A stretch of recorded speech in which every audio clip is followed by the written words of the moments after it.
We only do one take podcast, the only podcast in the world that is a complete shit show. Proudly sponsored by Turch's Backyard Lemons, making the Tom Collins whiskey, which is very, very enjoyable. I'm Kieran, and with me is my co-host, the CFO, the only man that can fuck up a free lunch. It's Turch.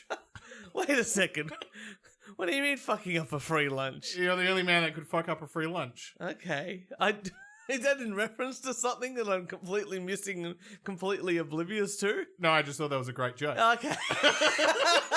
Usually I try to match the joke up to something that's happened during the week. Uh-huh. But in this case here,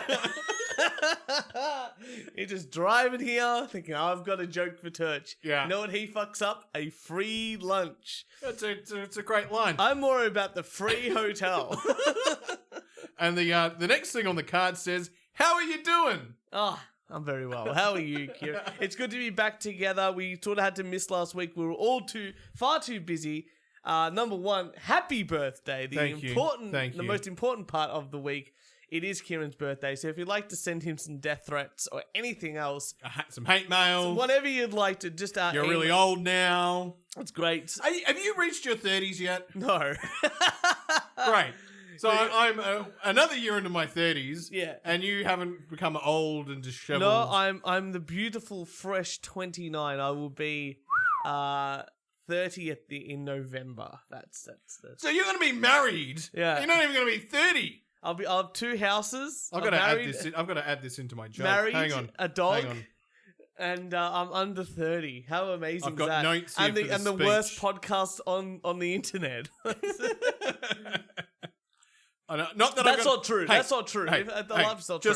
Just, you can't read this. This is highly confidential. I can't read anyway. But look at the scrolling. Look at all the notes that are going You into got that 3 speech. minutes, buddy. That's not 3 minutes. You're screwed. This is definitely not the worst podcast on the internet because last week we did listen to the Royals podcast. That is the worst That podcast is easily, on the internet. Yeah. You know, I think it's important to put things in perspective. There are probably worse podcasts than the Royals one, but the amount of money. But the other ones are authentically shit. No, I think it's like it's in accordance to its budget.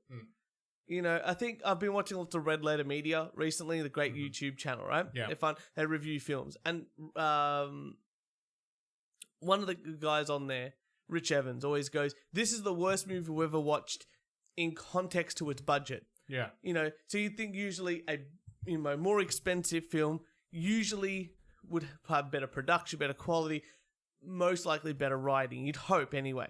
And then the cheaper the film gets, because they can't afford those sort of things, it usually gets a lot worse. And sometimes you get some real gold. And then there's a point where it's really bad. Yeah, that but it's really good. That's right. That's great. But I think that's what we try and aim for at this podcast. To be really bad, that it's good. Exactly. Yeah. Exactly right. But I think that's the thing. Like the Royals podcast, they were given like $1 million to record that. And it's so shit. And if you compare, like if you were to invest in that, you have to invest $1 million for this podcast, and that's the product, you would be internally destroyed, right? But if someone goes, "Hey, the Royals are doing a podcast, and you only have to invest $1, and that's the outcome," you go, "Well, I mean, it could be a lot worse, but that's okay." Yeah. But there are people out there that are doing it for nothing. You know, like our guys Karaoke Big E and Shitty Song of the Week, all that sort of stuff. And they're doing these shows, you know, Mixed Media Forest is another example. All our friends like that, they're doing shows, they're, you know, mostly free, a few bonus episodes here and there. But they're free and they're just fantastic. And you compare that to the shit quality and high expense of the Royals. And, you know, even the Porn Stars podcast, because they were at least where they were free, they might have been ridiculously stupid but funny. But they were fun. They were fun at They were least, fun. you know. Instead of listening to Eric, what's his name? Not Eric Clapton. Elton John complain about how he had to cancel his tour and go back to his mansion with his husband. I don't really. It's a shame. It is a shame, and we really need to be there for those big celebrities who are doing it tough around the world. Oh, I feel so bad for them. Yeah. I really, really do. But Kieran, I've got a bunch of little rants today. That always add up to a big rant. Yeah. I just visited my cousin recently. He comes up to me and he's like, there's two rants that always live in the back of his mind. One is the lid, the foil lid on dip packet, dip containers. And if you don't take them off, then they get crinkled and crumpled. And they don't. Those don't actually keep the dips fresh. No. It's the container lid on top that keeps the lid fresh. But people seem to leave it on and think it helps, but it doesn't. Mm-hmm. If you just remove it all, and then he did complain about his partner leaving those on, and apparently she left them on the Pringles as well. And my question is, how do you get them Pringles out of the can without taking the whole lid off? Now, see, I had this problem the other day with the Pringles. The Pringle, you take the seal off, and it's pretty good, but it's a little bit tougher at the end. Mm-hmm. And so it's just easy to leave it on. Oh, I'm very disappointed in you. This is the worst part of the show. I want you to know that I spent the extra 2 seconds to take it off. I don't want to be that arsehole. Excellent. I'm very proud of you. And then the other one he complained about was the long tags on things. And he actually came to me with a heat pack. Mm-hmm. You know, it was about a foot long. Yeah. And then the heat packs that you put in the microwave. Yeah, to heat, so like a wheat or rice, you know. Yeah. And then the tag for this foot long heat pack was also a foot long and just as wide. It was like 2 inches wide, 3 inches wide. It was just why do we need the long tag? And you know what? The usually instructions are written in like really small text. Yeah. This was written like in size 12 Arial. And even if it's written for old people can't read size 12. No, they don't. They need it to be in size 50. They don't read anyway. Yeah. Yeah, no, boomers don't read. They just pretend to read. Is that what they do? That's what they do. And then when it doesn't work, they yell at the young people. Yeah, that's right. Because they should have read it. I should have read it, yeah. It's like, kids don't know. Back in my day, all that sort of fun stuff. How often have you used a heat pack? Oh, Jess uses them all the time. I used to use them a lot when I played soccer, like heat up the muscle, then massage it, and then have an ice cold shower, and it sort of helps recovery. Yeah, I think I was like 5 the last time I used a heat pack. Now, I use them quite a bit with sports injuries. Right. You know, or if I have a knot in my back, I'll put it on. That way it sort of loosens it up, put some Voltaren on after that. Sort of gets the... the Voltaren. Yeah. What about the deep heat? See, deep heat's good, but I think the Voltaren... Deep heat's good for warming up the muscle before you play sport. Mm-hmm. The Voltaren's the after. The after effect, right. That's right. It's like, now I'm in pain. Put the Voltaren on. Because it's got like a ibuprofen type thing. Helps to stop the inflammation. Yeah. Yeah, very good. But continuing on, we've got some more rants. Excellent. Okay, I've been doing...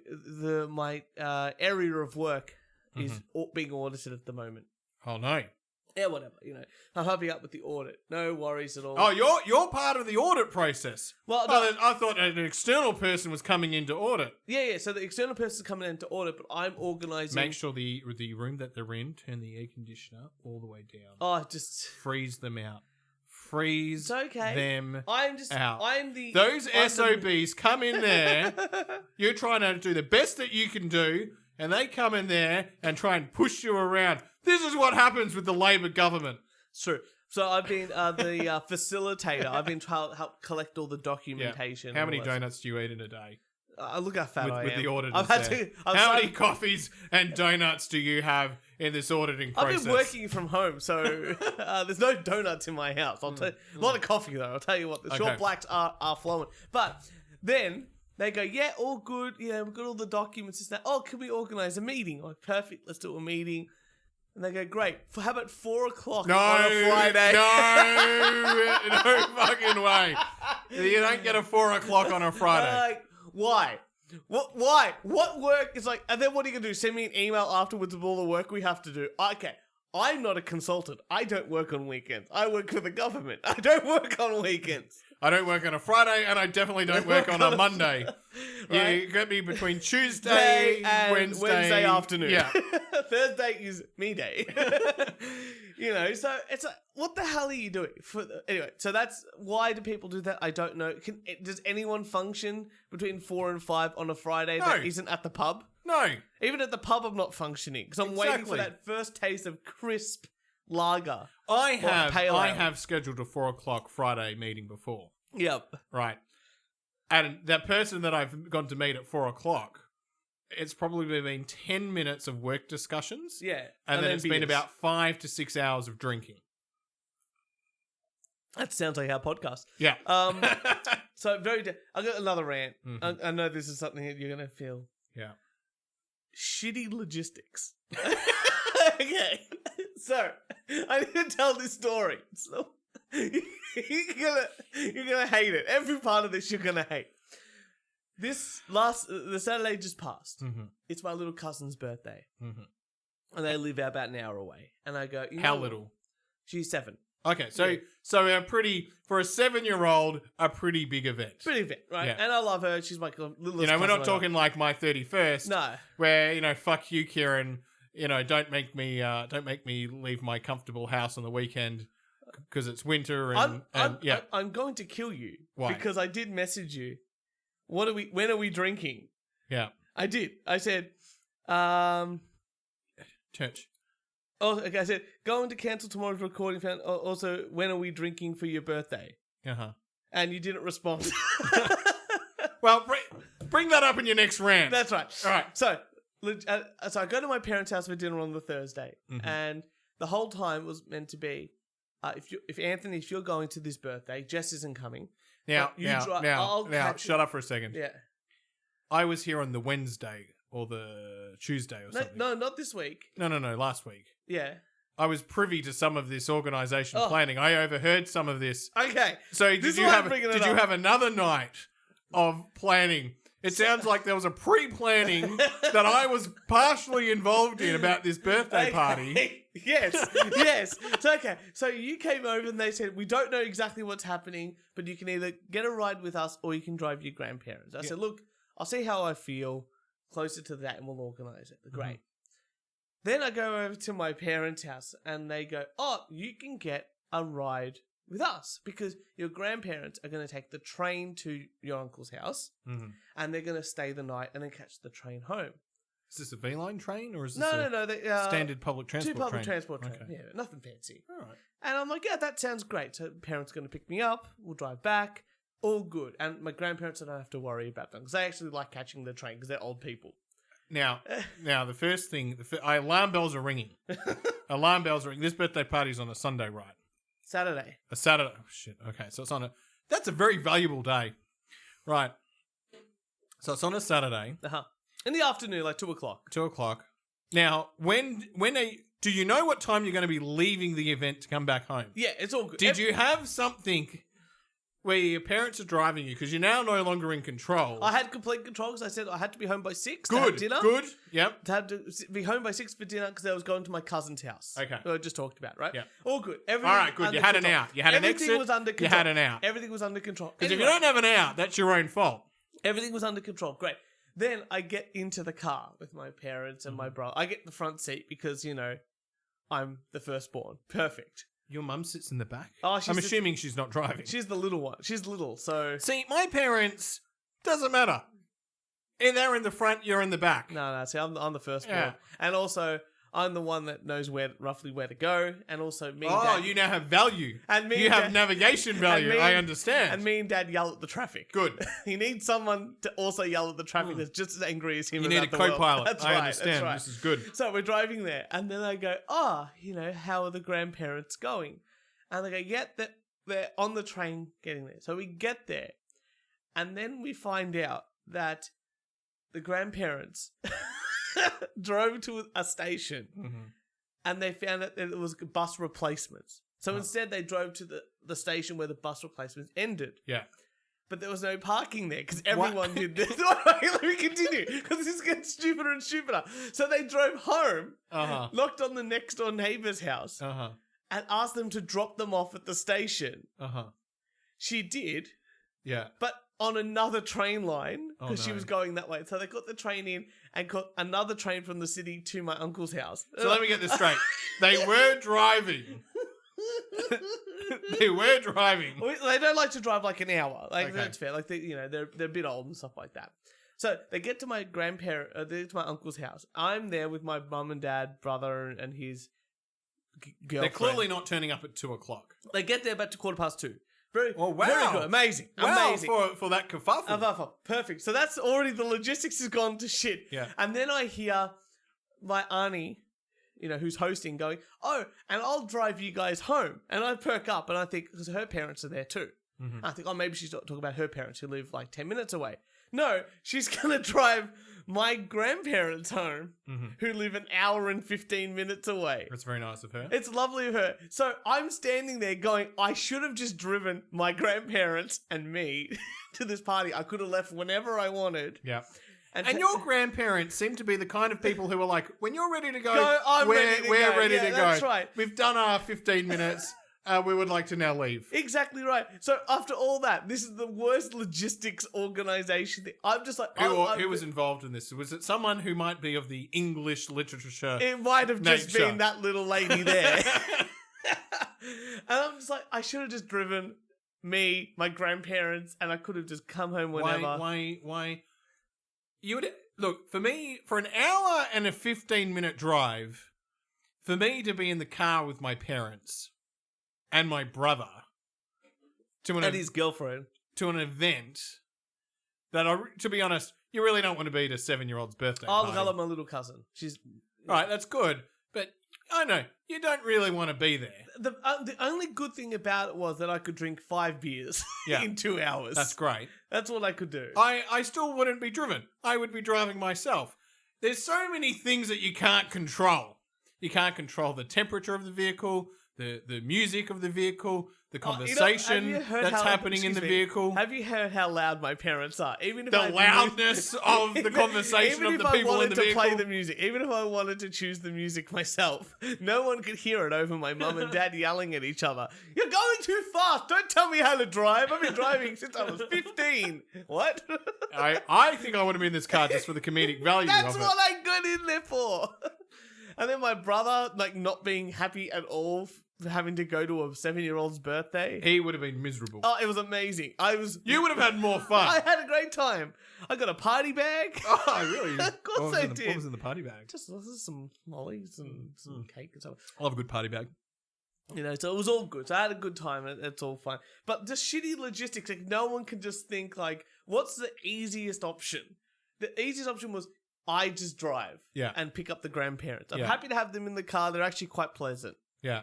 They probably fall asleep. Yeah, they're relaxing. Yeah. They're all chill. But that was it. Okay, final rant that I've got. Jess has been watching new stuff on Amazon, and all this crappy mid-2000s television is on there. Yeah. And one of the shows is 90210? No. A reality show called Flavor of Love. Flavor of Love. Flavor of Love. Flavor of Love. Okay. Do you know the rapper Flavor Flav? I have heard of him. Anyway, so he's basically he ran a bachelor-style television show where he was the bachelor and he had 20 women come into his house and he would get rid of them bachelor style, one every episode. And instead of giving them roses, he would give them clocks because he wears a giant clock around him all the time. That was the show. And it's insanely great because it's mid-2000s. There's no filter on anyone. Fantastic. But one of the, this episode before the last episode was a clip show. Okay. And that's my rant. That's what I mean. Why is there a clip show? Why is there a clip show? You've got... if you had this footage and it should, everyone needs to see it, you should put it in the regular episode. Yeah, a clip show only works when you're almost finished your season and you go, fuck, we need one more episode. Yeah.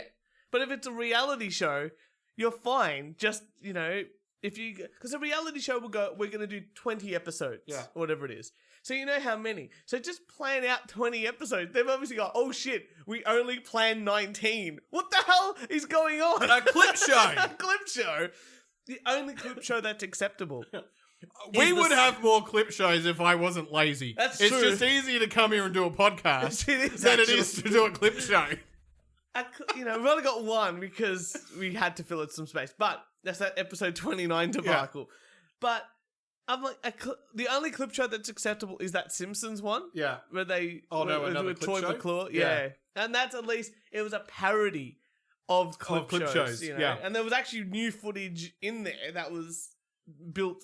Chief Wiggum PI. That was that one Yeah. on the Simpsons Variety Family Hour, Family Variety Hour, and stuff Where like that. Lisa's not in it. Yeah, good, Yeah. good, because she's the worst character in The Simpsons. You reckon? Is it a good episode of The Simpsons you watch and Lisa is the focus of the episode? I think Lisa provides what do you call it? She's a character. She needs to be there. That type of character needs to be there. It sort of sets a Turch, help me out here with the I words. don't know where you're going with this at all. I'm just like negative. Why would I try to help you with your argument? I'm against Lisa completely, and you're trying to be for. This is the worst debate. Hey, we're in a debate. Pro and cons. I'm trying to think of some pros. Opponent, how about another pro over here? Throw us a bone. Throw us a quick one over here. Throw us one, yeah. No, she's needed. She's not a main character, but she's needed just for a little bit of variety. Just focus on Homer. That's the only...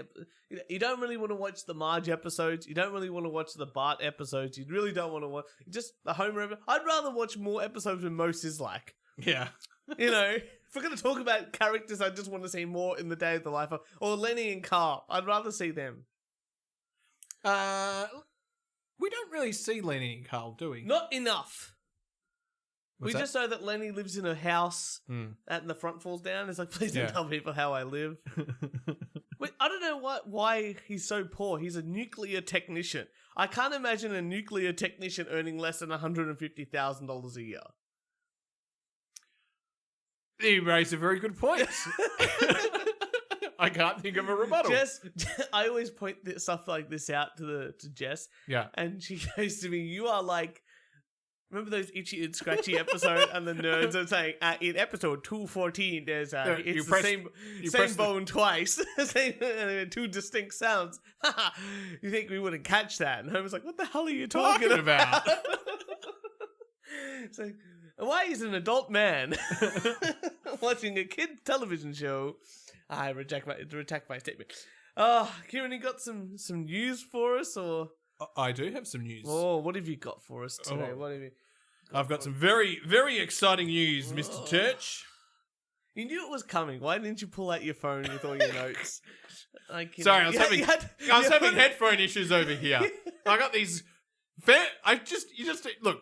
If you're going to start a podcast, people, don't get fancy doobacky headphones that power on and power off and are noise cancelling, because I cracked my back while you were talking. Took my headphones off, and then my headphones turned off, and then I was trying to turn them back on, and I could hear you, and then it was muted, and then you were talking, and I couldn't really hear you because the noise cancelling was on, but it wasn't picking up the sound, and I'm trying to go through the fucking modes because there's all these different modes.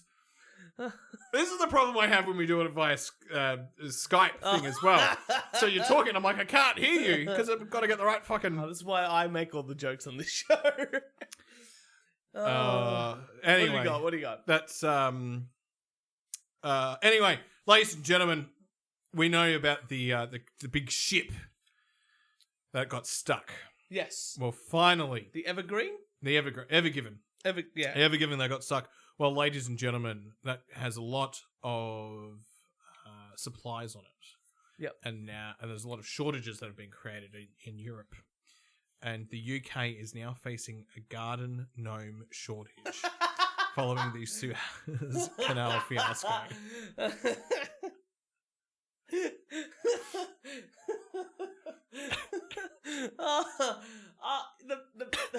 The best bit about this is all those Asian $2 shops that always have the garden gnomes. Have those garden gnomes and those meerkats that you can put in your garden. They're all real struggling. They're really struggling now. A disaster has happened in the UK for the manufacture of one of the beloved product, the garden gnomes. Raw materials have been held up, delayed, and not turning up on time, thanks to one of the most memed traffic jams for a long time. Speaking to the BBC, Iron Willie, CEO of Garden Centre Association. Iron Willie? Ian. I read that as I-A-N.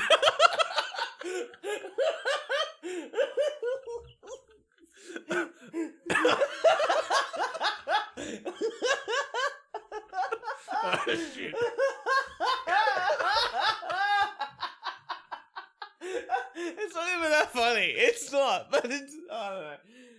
So there's a shortage of whatever they make. With goods arriving from abroad, garden centres were affected by the ship getting stuck in the canal as much as any other industry. Garden furniture, ornaments, of which gnomes would be some, being stuck in containers trying to come over here.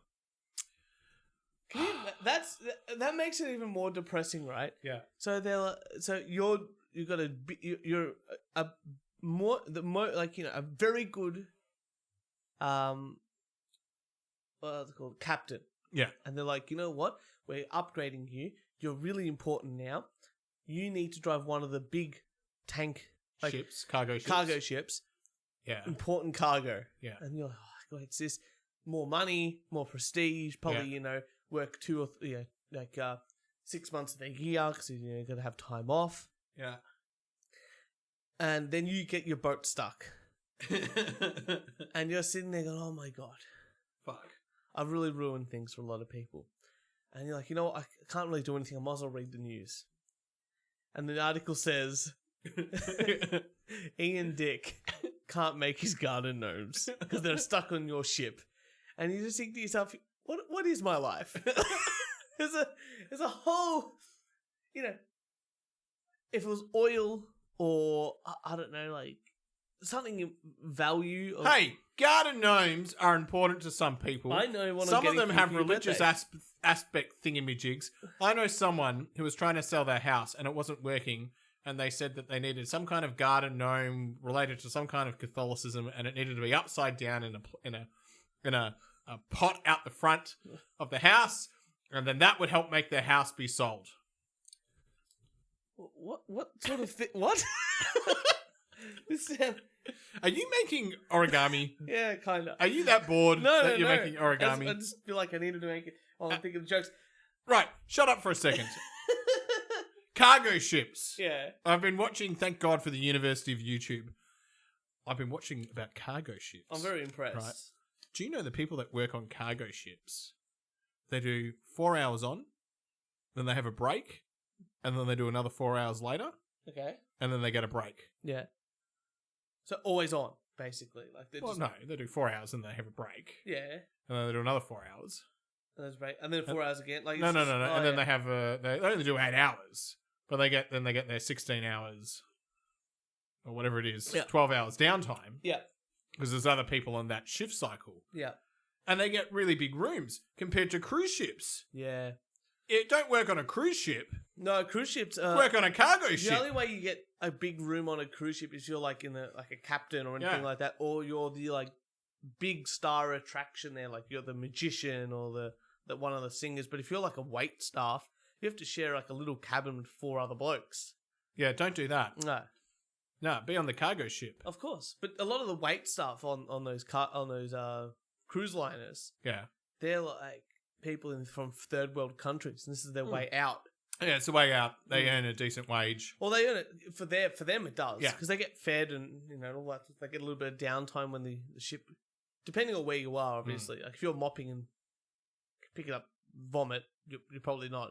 But I remember on the cruise ship we went on, the wait staff at the restaurant, the fancy restaurant, he worked his way up into there, and like on the island we got off at, he was touring the island as well. Good on him. Yeah. I know we've had this conversation many a times before. What is the attraction with cruise ships? My parents paid for the whole thing. Well, Mr. and Mrs. T, if you'll pay for me too, I'll come along. I just had to buy my own alcohol. I can do that. Yeah, me too. I can do that. That's what I did. We'd set up in one of the rooms. We'll have our podcast live from the cruise ship. That would be amazing. We could. I did try and promote the podcast on the cruise ship. Yeah, but it didn't. We could have a show. We could have a show every night. You know what we used to watch? We used to watch a lot was Front of the Ship Cam. We used to wake up in the morning, so we'd just have a camera on the top of the ship and we'd just point at the front of the ship. so you could see where it was going. And I must say, they could have replaced it with a static image. What about, could you watch all the security cameras? No. Oh, that's a shame. No. I couldn't even see the one I put in my own bathroom. Oh, no. Anyway. Yeah. Shall we go on to more news? Segway! I'm going to make a case now Okay. that Italians are not white people. Okay. And at the end of this, Yeah. I think you might agree that Okay. Italians are not white people. Okay. Okay? An article came out. There's been a lot of racism happening in the US. Apparently, they don't like Asians over there in the US. Now, look, Australia already did that with Pauline Hanson. We're over it. We're done. But in the US, apparently, there's a certain group of people in the US. At one stage, it was the white people, but now it's the Muslim people, apparently, because that's the guy that killed all of those women working at that massage place. Do you remember that? No. Okay, so this guy went into all these massage places, and I'm going to put it like little quotes. You can't hear it. And So what you're saying, like the massage place in Phillip Island? like the massage place in Phillip Okay. Island, you know, the rub and tugs. Yeah. And he went in there and killed a bunch of Asian women that were basically part prostitute. Yeah. And he went to like 2 places and did that before he was caught by the police. Now, initially, people thought he was white. And he was a white supremacist. Later found out that he was like a Muslim man or Middle Eastern man that was against women sinning like that, being prostitutes. Right, okay. But all these articles came out saying that, you know, white supremacy is everywhere. And even if you're not white, you could still be a white supremacist. And I didn't understand this at all. I was like, this is ridiculous. I don't understand. Then an article came out. And this is the article I'm going to talk about right now. And this is how I'm going to prove that Italians aren't white. Okay? And the article's thing was said, the headline, the casual racism of mispronouncing an Asian person's name. And I read that headline, and I read the article, and it basically says, across the board, a lot of white people really struggle to incorporate, you know, or understand, or, you know, always mispronounce, whether on purpose, sometimes on purpose, but most of the time, even by accident, mispronounce an Asian person's name. And to be honest, I'm always mispronouncing. Part of me is I'm really happy with all the my good Vietnamese friends, right? Hung. I've been calling him Hung for 10 fucking years. I thought his name was Hung. Yeah. It's Hung. Yes. Hung. But I've been calling him Hung. He's never corrected me. That's the best. Never. That's the best bit. And then one day, someone I'm with him calls him Hung. Yeah. I go, no, it's Hung. No, the Australian somehow fucks it up. Of course. And has to get the ha. So, this article came out, and I read through it, like I said, and basically they're saying, you know, you don't mean to pronounce it wrong, but if you try your best, you pronounce it, and you get it wrong, and no one corrects you, you just keep going. That's right. And all this way through, like, people, like all these comedians and people... Did I ever tell you what happened at Deakin? Well, wait, let me finish this, and then you Did I ever tell you what happened at Deakin? No. My supervisor called me Kyron. Right, and I never had the balls to correct her. And psychology was on level 5 and level 4. So everyone on level 5, because I don't really know these people, I'm starting my PhD, don't know these people, right? So everyone on level 5 calls me Kyron because of my supervisor. I just go with it. This happens every couple of months. And everyone on level 4, I knew a few people on level 4, called me Kieran. And then when we would somehow get together and someone would call me Kyron and someone would call me Kieran. Anyway, then over... No one knew which is right. Then over a period of a couple of months, no one would then say my name. Hey, that guy. They didn't know whether it was Kyron or Kieran. That's why I just call you the K-Man. It's a lot easier. A lot easier.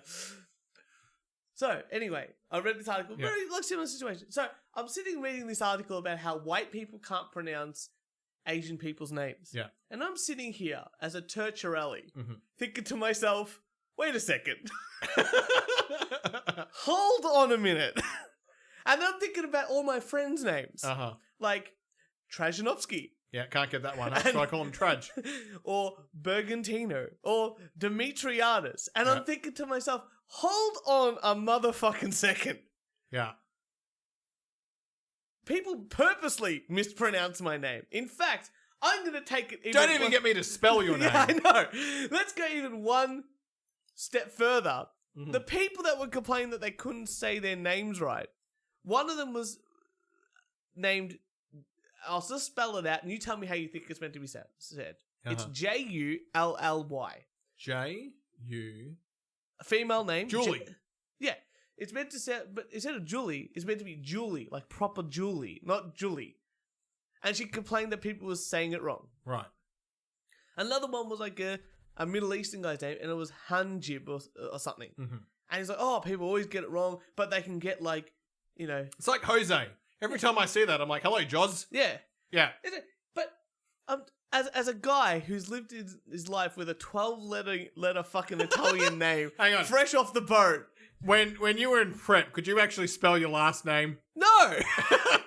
You know what? Someone asked me, "Oh, is Jess gonna take your name?" And I'm like, "Oh, poor soul if she does." And then someone asked me, "Oh, why don't you take Jess's name? Be really progressive." And I go, "I just learned how to spell my fucking surname. Let alone, I'm not giving that up for no one." You're keeping it. Hyphenate. Yeah. So these people are complaining. These Asian community are complaining that they can't, their name's getting said incorrectly. No one can pronounce my surname correctly unless I say it. And then I'm thinking to myself, hold on a motherfucking second. Do you know how many Indian telemarketers I get called? Uh-huh. And they go, hello, can I please speak to Mr. Turch? I'm like, so even fucking Asians can't even say my surname. Italians are the blacks of Europe. Yeah. I will not have anyone say that we're white. We are black people of Europe. The only people worse than us are the Polish and the Irish. That's it. And we know what Freud said about the Irish. They want to fuck their mums? No, you can't psychoanalyze them. That's true. Oh, there you go. Yeah. Didn't he want to fuck his mum? Probably. Yeah. Probably. Yeah. There's a lot of mother stuff there. So I don't understand how these people can complain any more than the Italians when their surnames are like Lee. Got it. It's like British. Or Lynn. So it's like British Airways. Yeah. They just fuck up everyone's baggage. Exactly. It's just, across the board, everyone fucks up everything. You know. Oh, it's a nice easy one. You got Kyron and Kieran. Yeah. I get my I say hi, you know, in emails, and then I say thanks, and then Anthony, and then in the little what's it called, the signature, it says Anthony. Yeah. And then I get email back, hi Tony. Okay. It's not even fucking close. Isn't Tony, though, like, you know how Robert is Bob? Mm-hmm. And, I don't know, what's Dick another is one? Richard. Dick is Richard? Yeah. Yeah. Yeah, kinda, except my name is Anthony. I'd rather you call me Turch than All right, I'm going to call Tony. you Tony. That's Burger's name. How you going, Tony? Yeah. Anyway, that's my rant. Black people, Italians are the blacks of Europe. Well, there you go. There and you as go. a proxy Italian... You're part black. I bestow you some blackness. and Italianness over to Kieran. Thank you very much, Mr. Turch. Did you watch the fight? Which fight? You know, the YouTuber versus Arxon or something like that? No. The YouTuber... The boxing match? Yeah. Yeah, Jake Paul. Jake Paul Yeah. versus Arxon. I watched it. How was it? I put money on Arxon. I think that's his name. Jake Paul won. Mm-hmm. So he punches him. Arxon goes down. He gets up before the 10-second count's over. Looks like... He's a UFC fighter, this Arxon guy. Yeah. Right? He can fucking fight. He can... Last one I watched, he got fucking the shit kicked out of him and he still kept going. That's good. Right? So he's ready to go. And the fucking guy, referee, umpire, whatever, calls the fight off. And it lasted about 1 minute and 23 seconds. I say it was rigged. Potentially. Rigged. Potentially. Unbelievably rigged. Turch. Yep. Do you want to know a bit of history? We love a bit of history. here in the As long Wings. as it's ancient alien history, I'm up for it. Hey, how failing at fractions saved the quarter pounder. Oh, yeah. McDonald's is celebrating a 50-year milestone this year, the creation of the quarter pounder. You might assume that the quarter pounder has been around much longer than just 50 years, but not so. The Quarter Pounder was created by a franchisee named Al Burnden. I don't know. I'll fuck up some names here. You can't say even English names. Yeah. Bernardin felt that there was something missing in the McDonald's menu. Specifically, they needed something to offer people who wanted a higher ratio of meat to bun. Right. I like this guy. Yeah. He's about the ratios. So he created a burger with a pre-cooked weight of just over 4 ounces. He called it the Quarter Pounder, which was much better than his other option, the Big 4 Ouncer. Yeah. Bernardin, he introduced the burger at his locations with a sign that said, "Today, Fremont, tomorrow, the world." Right. Big Al wasn't wrong about that. The Quarter Pounder was an instant success. Of course. You've had the Quarter Pounder. I've had the Quarter Pounder. It's a good burger. Most people have had the Quarter Pounder. I've even had a pounder. You've only had the Quarter Pounder. I've had a quarter pounder. I've had a full pounder. I've had the full gamut Yeah. of pounders. So, interestingly... I didn't even make a pound her joke. Look at that. That's how classy this podcast is. You were talking and I completely tuned out. That's a good joke. Thank you. Anyway, the name was trademarked and it became a worldwide phenomenon. Interestingly, A&W decided the Quarter Pounder needed some competition. So it introduced the Is that the root beer company? Yeah. Yeah. Third of a pound burger. It was priced the same as a Quarter Pounder, but with a third of a pound of beef instead of just a quarter pound. It even outperformed the Quarter Pounder in taste tests, but nobody bought it. Because do people think that 1/3 is less than 1/4? Yeah. Amazing. Yeah. Amazing. You know, these are the same people that complain that people don't teach them about taxes at school, Uh-huh. but they also can't do fractions. Oh, because that's the thing. Like, if they went the other way around, they called it the 4 ouncer. Yeah. And then the 6 ouncer came out, which is basically like a third of pounder, whatever Pounder it is. something is, yeah. They would have won, but they didn't because they went the other way around. That's right. And the only way you could win that is if you go a fifth a pounder. A fifth a pounder. But if you do that, then you actually get less meat, and people would complain like, "Oh, it's so small." No, when you have the Quarter Pounder, it's heavy. It does have its weight. It's to got it. its weight There's to certainly it. weight to it. Yeah, I still think the best burger at McDonald's is the Big Mac. I don't know what it is about the Big Mac. It's you know what? A lot of other. I just had Carl's Jr. recently. Yeah. I just got one here, and it tastes very suspiciously similar to a Hungry Jack's burger. Yeah. Yeah, still good. Yeah. But McDonald's burgers taste like no other burgers. That's right. You know, Nothing else tastes like nothing this. else tastes like it, and they've got this market share that they will never be able to lose because they've got such a distinct product that is scientifically created to be fucking delicious. I don't know what they do. It's I don't know what they do. yeah, But it's crack cocaine. That's what it is. Do you want to know an interesting fact about the milkshake? Of course. The thick shake? Yeah. McDonald's, back in like the 1990s, 2000s, wanted to increase their thick shake sales. Yeah. And so they did everything, but nothing like, they've got all this information, data on customers, and they couldn't increase the sales. They did focus groups, nothing. They bring in this consultant. You love the consultant so much. Oh, we are the podcast consultants. And they, this team observes people who buy thick shakes for like 16 hours a day. Anyway, in the morning, they notice it's people by themselves buying the thick shake. Anyway, they eventually go up and ask these people, like, why do you buy the thick shake? And it's all because in the morning, they have a long commute to work. And they only need one hand on the steering wheel. They want something to basically do. A banana doesn't cut it because a banana is gone. Coffee goes too quickly. Thick shake lasts donuts the whole trip. or whatever, you get all the fucking sprinkles over your chest. The thick shake lasts and fills you up until your morning tea. Amazing. Yeah. I watched The Founder, Mm-hmm. which is the film about McDonald's. Yeah. And at one stage, one of their biggest overheads was keeping the ice cream cold for the thick shakes. And they went to a model where they were getting Oh, don't they use the instant or something? The instant one, yeah. So they cut off all the cost of having freezers, like freezers for the ice cream, buying the ice cream. Eventually, obviously, they went back to full ice cream, like soft serve type. Yeah.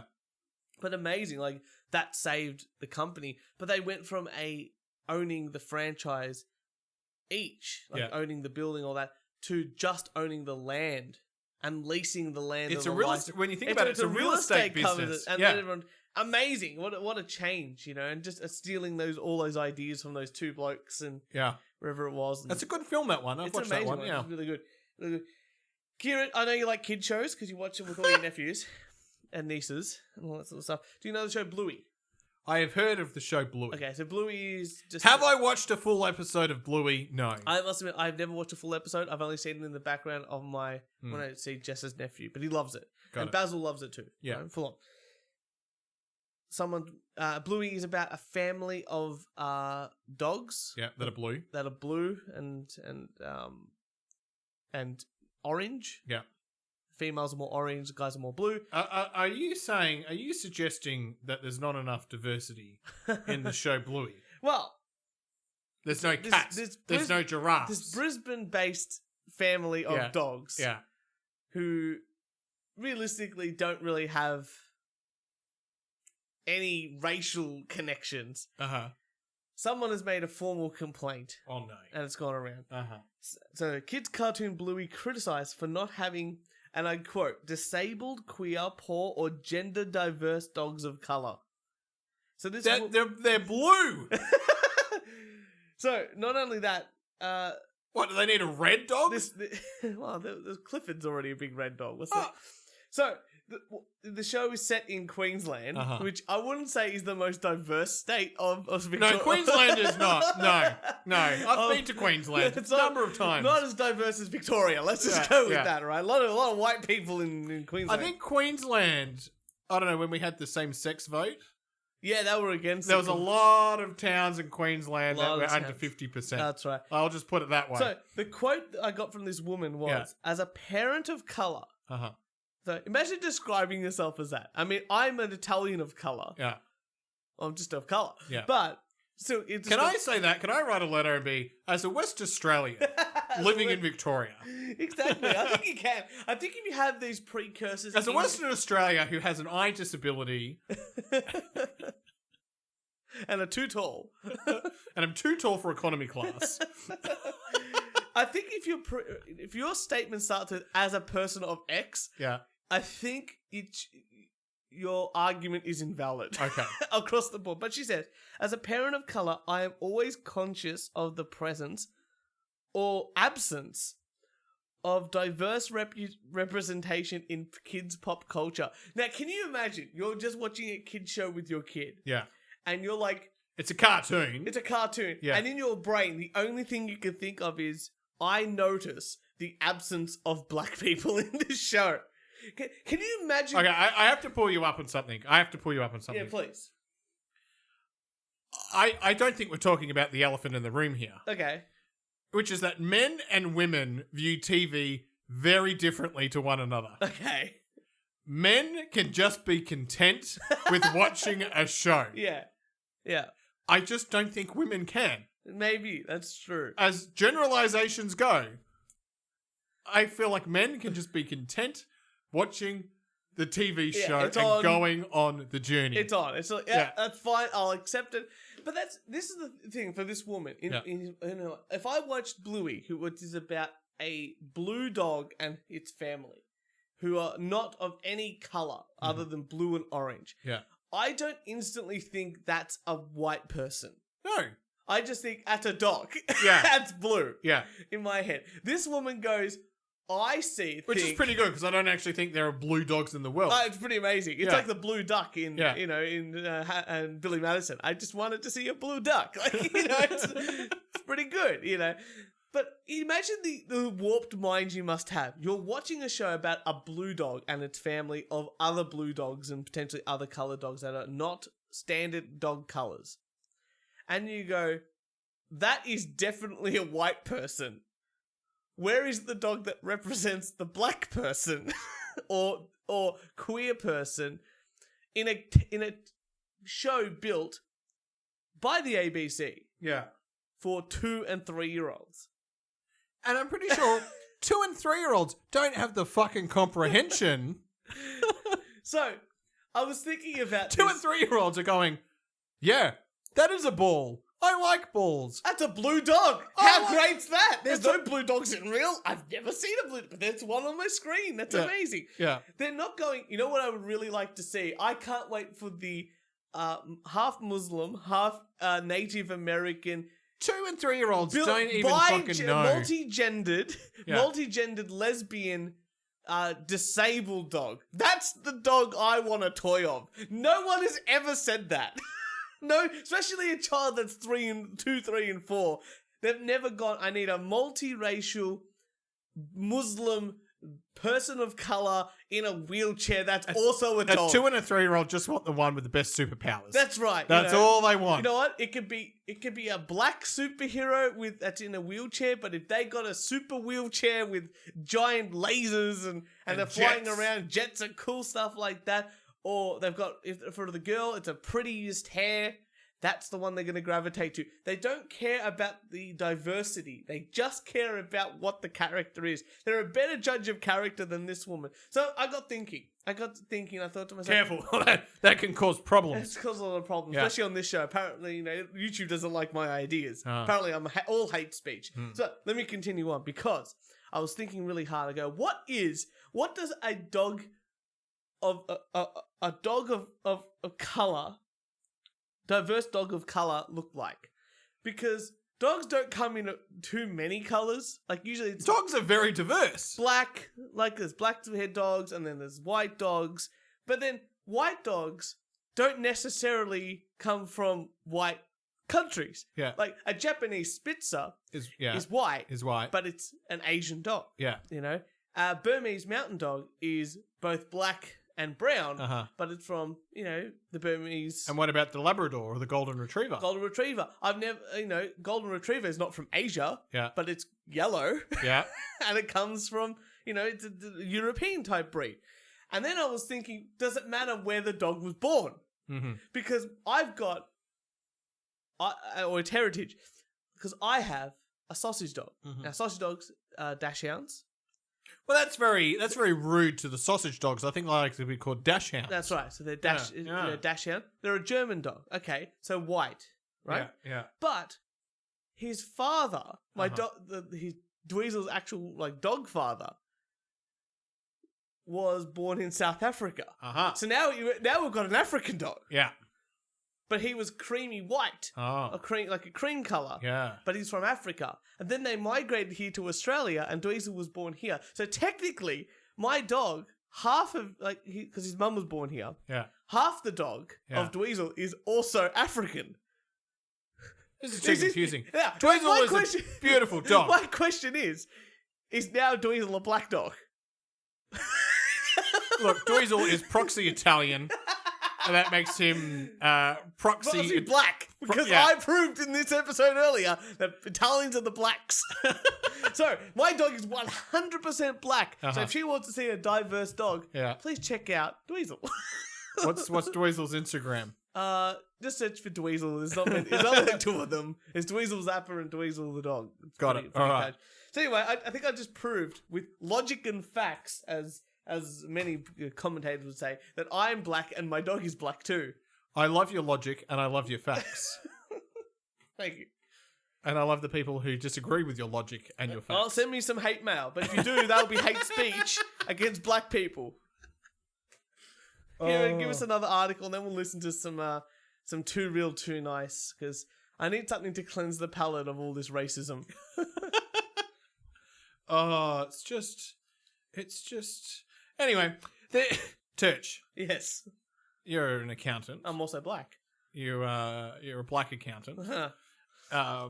You obviously dabble in the stock market, no doubt. Uh-huh. There is a single New Jersey deli Uh-huh.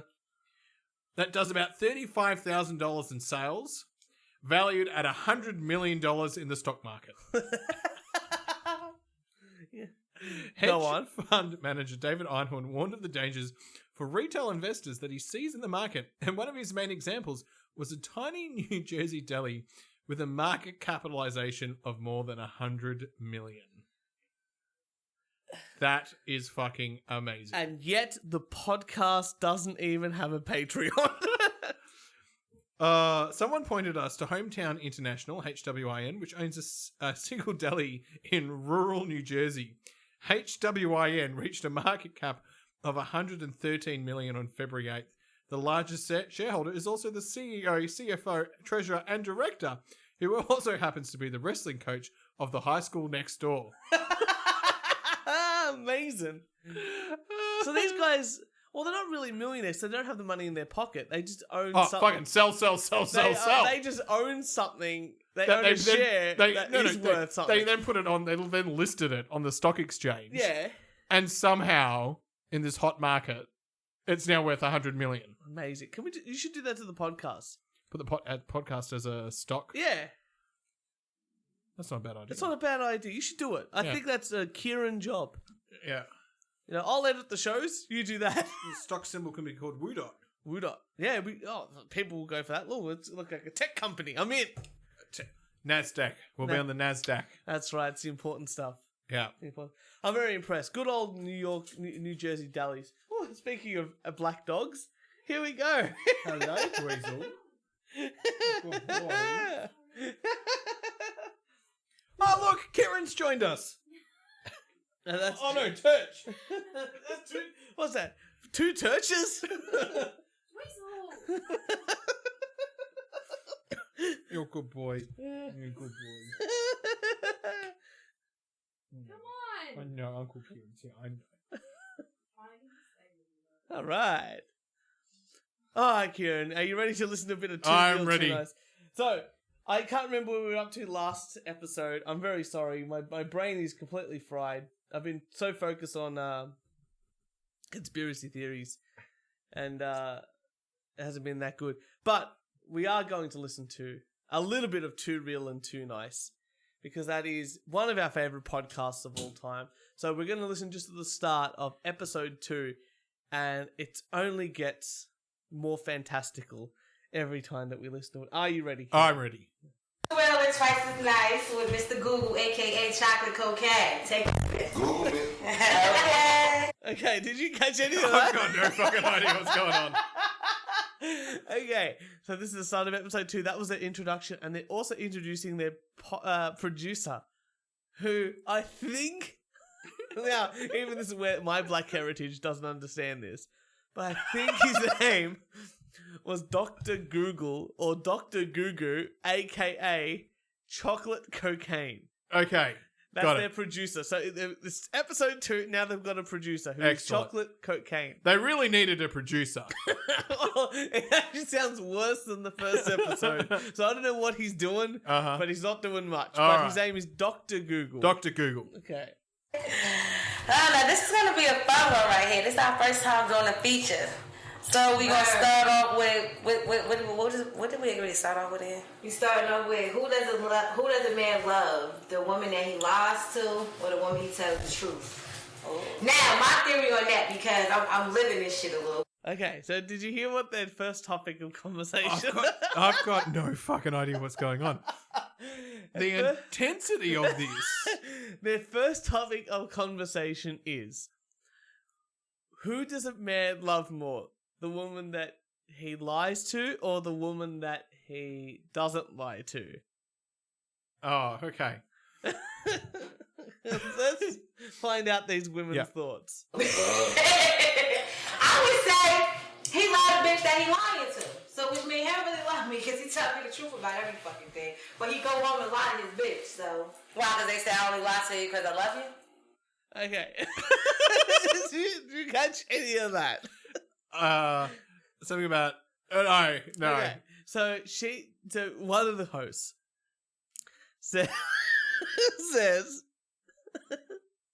I think I'm living through this at the moment. I say she obviously has a man in her life. Isn't that the one in jail? Maybe. Yeah. And he goes, I think I'm currently the one he tells the truth to, because he's got a side bitch and he lies to her. Oh.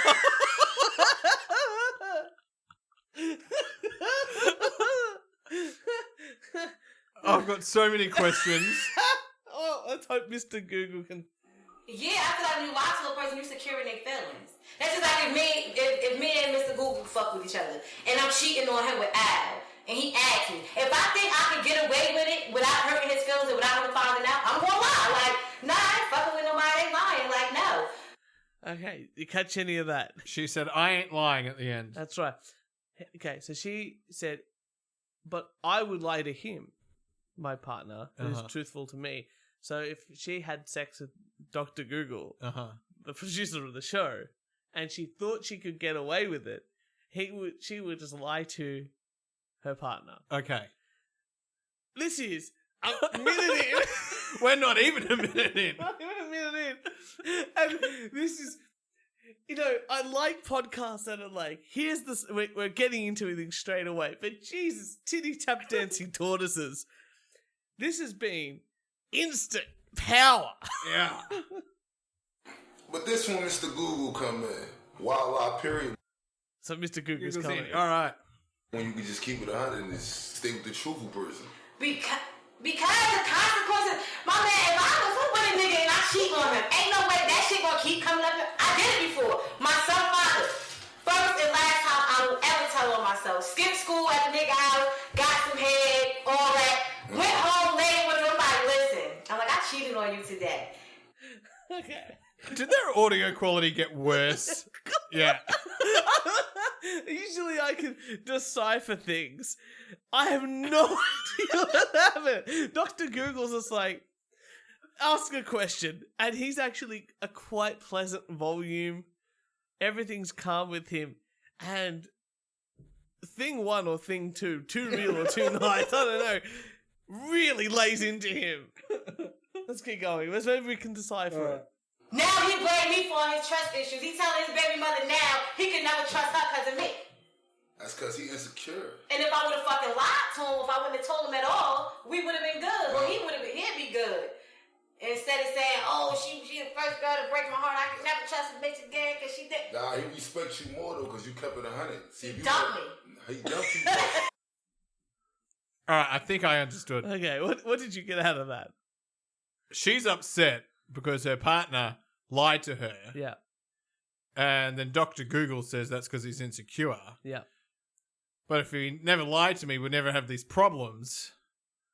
And there probably would have been good sex or something. And then he dumped her. Or she dumped him. I think he dumped her. I think, okay. I can't remember now. We just listened to it. Amazing. He can never say you lied to him. But he can never say you lied to him. You kept it 100. Like, I'd rather for a person to keep it 100 with me than straight fraud. That's some bullshit. That's me on the other hand, I'm one of them women, what I don't know won't hurt me. You know what's really amazing about this? The intensity has just dropped. She just said, what I don't know won't hurt me. Yeah. So if this gentleman here, her partner, goes off and has sex with 1 million women, but she never finds out. But she only thinks it's one. Yeah, I know. That's what I mean. Like, currently it's only one, I guess, maybe. But they're broken up now, so I'm not quite sure. But if they're... Great fucking Thomas. Episode 1, dating men in jail. Episode 2. What? Yeah, it's like, I'm not quite sure. I'm very amazed. Yeah. Everything about this so far has been fantastic. Let's keep going. If you think I ain't gonna never find out, nigga, don't tell me. Don't come and fuck up my happiness. I'm cool. Like, nah. If you're doing it, you're doing it good. If you think it's gonna come to me, then come and beat them to the punch. Other than that, let me be happy. Yeah, because my motto is, if I ain't see it, you ain't fucking do it, bitch. Don't come to me and tell me my nigga did nothing. You ain't got no pictures. You ain't got no hard evidence. He didn't fucking do it. That don't make... All right, so if got no evidence, then my as she said, my nigger didn't do it. That's right. Yeah. So it sounds like to me that if you just make up lies, obviously people have lied to her about things before, but now she wants a hard proof evidence. Yeah. Hard proof about her partner. You could be a trusted friend of 30 years. Yeah. How old do you think these women are? Like when they record, like I reckon late 20s. Late 20s? Yeah. I think mid to late 20s. Like 26, 27 kind of thing. A little bit more. Ain't I gonna watch you like a motherfucking hog. I'm gonna watch you to see if your shit changing up. Regular routine on some other shit. Oh yeah, this bitch. You don't know if your man did something by the way a female walk. It's called vaginal punishment. What? Sorry, please interpret. I don't know what he said, but I think at the end he said vaginal punishment. Let's get going. I've never heard of that before. I think it said vaginal punishment. Yeah, if he put a hurting on that thing, she gonna be walking like that man been up in there. Like, you know what? I know you fucked her because she walking the way I walk after you fucked her. But I ain't gonna know that if I don't. And so Too Real and Too Nice started coronavirus. Could you imagine them, us, all our other podcast friends, in a party together? I want to meet these girls. I want Kevmo and Big E in the same room. I want those other two, from that other female podcast that we reviewed, which was amazing. We loved to bits.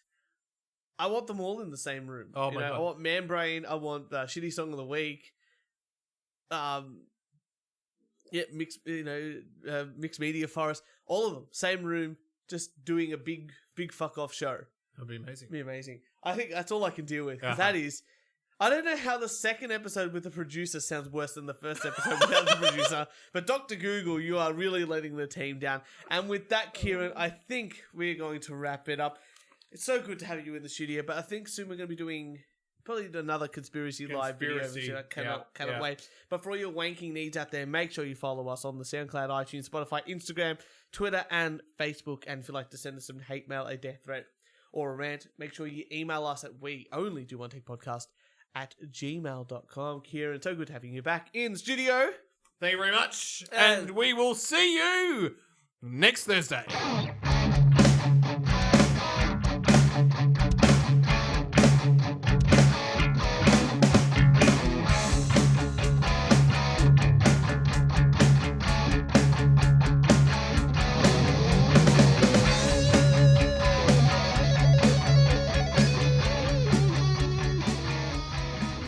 Dr. Google. Or Goo. Oh, it's a shame they've only ever done 2. They had something. They did. I'm going to find more. Imagine they get better mics. All they need to do is just turn down the gain, like in their audio interface. Just turn it down. I think they're recording on their phone. You reckon it's a phone? I reckon it's a phone. Because I reckon because I think she's close and loud. Yeah. And he's further away. Yeah, maybe. And he sounds better. Yeah. But in their picture, they have microphones. I think it's a phone. All right. Maybe it's just they photoshopped them in. But, yeah. Ridiculous. So sad.